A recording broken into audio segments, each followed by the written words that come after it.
What's going on, guys? Welcome back to another video. In this one, we're unboxing and setting up the 2024 Home Depot Halloween Frankenstein's Monster Animatronic. Now, this guy retails for $279, but I bought him on sale for $140, and I believe at this point in time he's out of stock.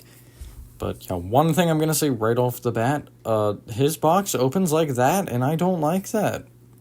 Just a box thing, but other than that, his box design is pretty cool. Although I guess it has nothing to do with the actual prop. This was one of two animatronics I got on sale before Halloween, and I believe this will be the last two unboxings you'll see, because the only other prop I'm planning on getting is Max Straw, and he's a store display, and he's broken, so there's really no point in doing a demo or an unboxing, because I know he's broken. But perhaps like next season I'll do some sort of thing. But anyway, this dude has a very small box, and he's a very big man. He's actually taller than the Spirit Ringmaster, which I decided to put them next to each other because, yeah, and he's taller. So here's the usual part where I take everything out of the box. That is his hip frame. This prop doesn't feel like SVI to me. It's got everything SVI, like, I guess, type. It's got, like, the kind of SVI build, or I guess, setup. But it feels one step even higher than SVI as far as quality. His head, it feels more rubber than latex. His blinking looks insane, I'm not gonna lie. That looks actually real.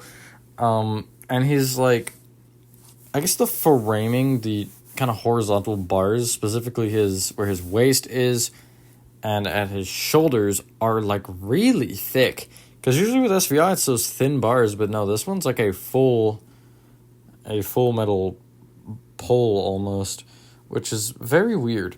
But yeah, I'll get more into that later. Maybe I won't, I guess. But yeah, I'm very happy with his build, especially for that price. I mean, he is, I guess, expensive for Home Depot standards, but either way, I don't know. Home Depot seems to have, as much as quality I understand was an issue, especially with pack. Oh god, Home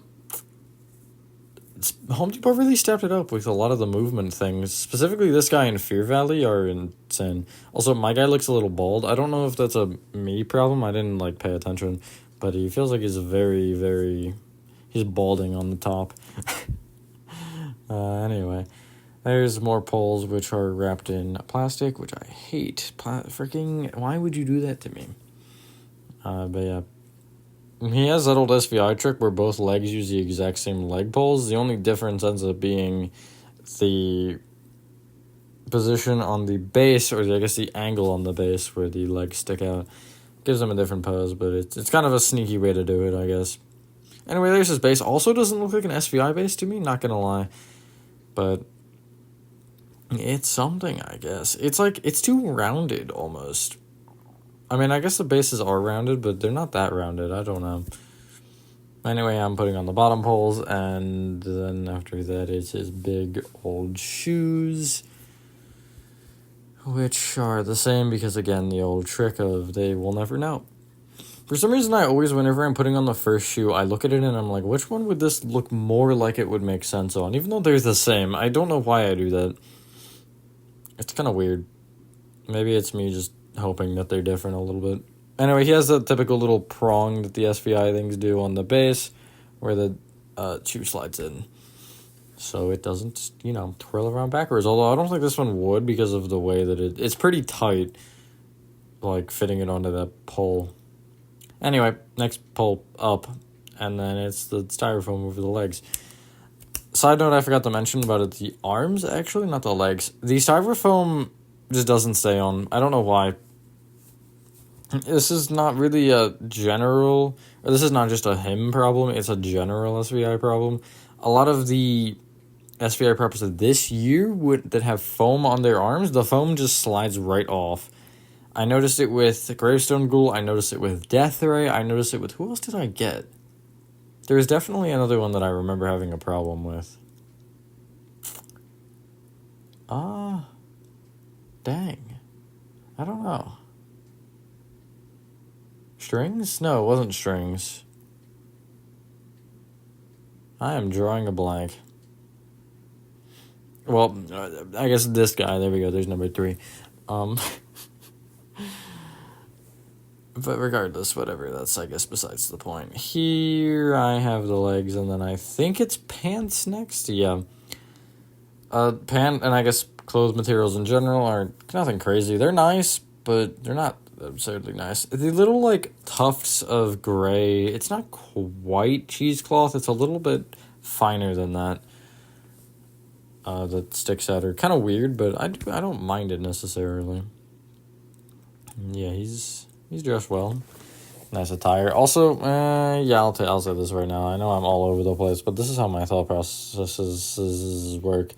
His head, I actually didn't know this until I was standing behind him, but he has the bolts on, like, the sides of his neck, and they actually light up.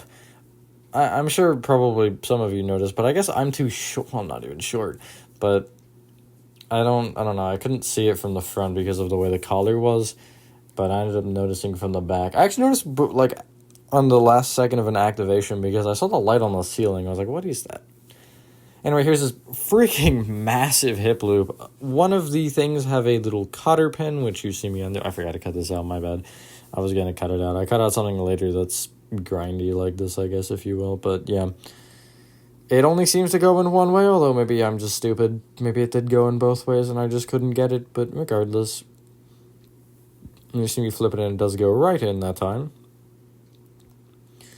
But I'm not truly sure. This, I think, obviously except for 12-foot Reaper and Bobby Strings, I think he's the tallest I've gotten this year. No, Reaper's Ride's taller. Which, that's the next unboxing, by the way. And that one has some funny business going on. I got a missing part. It's not an important part, and the way that it happened was kind of funny. I'll explain it then. I don't want to give it away because then you wouldn't watch the video.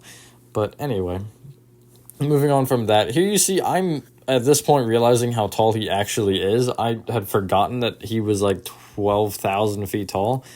And by the time the legs were done, he was pretty much as tall as me. I was like, still a little bit of a problem there. You see, he's up to my, like, midsection. At least where his hip loop is up to my midsection. Anyway, you put the top mechanism thing on, I guess. Whatever.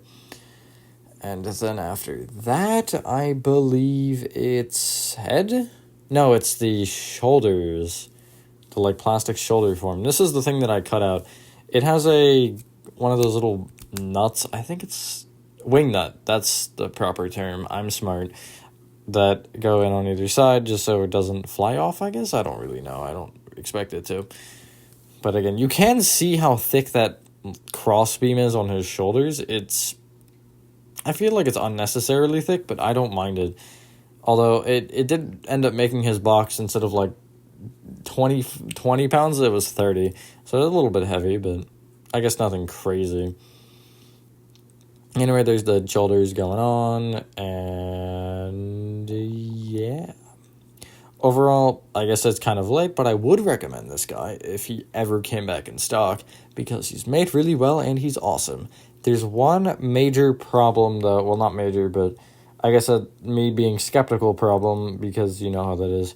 His arms feel like they're kind of heavy, specifically the hands. And normally this is like whatever, because who cares, but his arms move.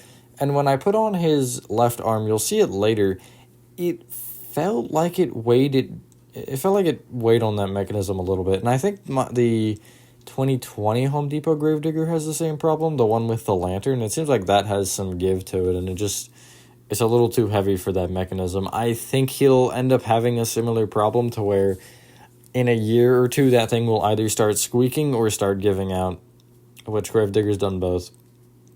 Anyways, massive head goes on. Typical servo little metal bar where you put the screw in the back, which, now that I'm thinking about it, Levitating Reaper didn't have that, but he has a servo head. I feel like he was a spring pin. But Deathray did, and Deathray is also weatherproof. But I guess Deathray is probably cheesier release? Sure, made than Levitating Reaper. I guess it's a good one to say as I'm up talking how well this guy is built. SVI is like really good with these. Not I guess this guy's an outdoor, but you know, the big boy props. Their quality on those is like surprisingly good. Phantom, my 15-foot Phantom has fallen now twice, and the only thing that had any sort of an issue was the Velcro on his hood came off the top of his head. But other than that, like, he fell, I think, on his arm the first time. It didn't break. This time he fell flat back, thankfully. But he still didn't break at all. Those things are tanks. And then Werewolf is literally digging himself into the ground at this point. It's crazy. So I guess that'll be some fun to get out. He'll probably, like, pull up our entire front lawn, but it's okay. Anyway, there you see the top of his head. He actually fits down here, which is good. I mean, I was really hoping he was, because I didn't think he was that tall anyway. But that's besides the point. His head is massive. And again, he's got, like, it feels like his neck is rubber. I might just be me being dumb, at least the front of it. The back is plastic, which is kind of strange now that I'm thinking about it being half and half. But still. Next up is putting on the shirt, which I was confused by because I thought you were supposed to do it before you put on the head, because, you know, that would make more sense, because I thought you had to slide it over, but it actually has Velcro on the back, so it just opens up, which is a little bit easier, and I guess for accessing reasons, normally they have that. Now that I'm thinking about it, I don't know why I would have thought you had to slide it over. Well, I guess because it normally doesn't open all the way. Anyway, that's besides the point here. Here it goes over, and then it's the arms after this, and then he's done. Which is cool, I guess. I forget what... Oh my god. Was it like 14 minutes or something? I forget what time I was supposed to end the video clip. Or the audio clip. It's awkward. Anyway, here you see I'm just fixing him up. I ended up cutting out the Velcroing because you don't need to see that necessarily. But yeah, he's dressed nicely. A dapper lad. Him and Ringmaster are both dressed nice. Very nice. I can't wait for this. Actually, I guess there is... Didn't Morris make like a skeleton in a suit and tie? Or did I just dream that? I don't know. Anyway, I guess this is where... No, this is not where I started the outro yet. I lied. Here the arms go on. I didn't actually have a problem with the foam here because, I don't know, I guess I just didn't. The arms go up too much, maybe? We'll go with that. But anyway, there you see arm 1. And you'll notice on arm 2, when I put the hand on, it seems like it just weighed down a little bit. But I don't know. Overall, absolutely love this guy. I'm glad I purchased him. I was a little bit on the fence about buying him anyway. But I'm glad I did. Anyway, with that being said, I guess, thank you guys so much. You guys did enjoy this video. This was, I think, animatronic number 11 or 9. I'm bad at math. It's one of the two that I bought this year. And then Reaper's Right is, I feel like he's 12. Because I feel like Death Ray was 10. Anyway, have a fantastic rest of your day or night. And I will see you on the next one. Peace.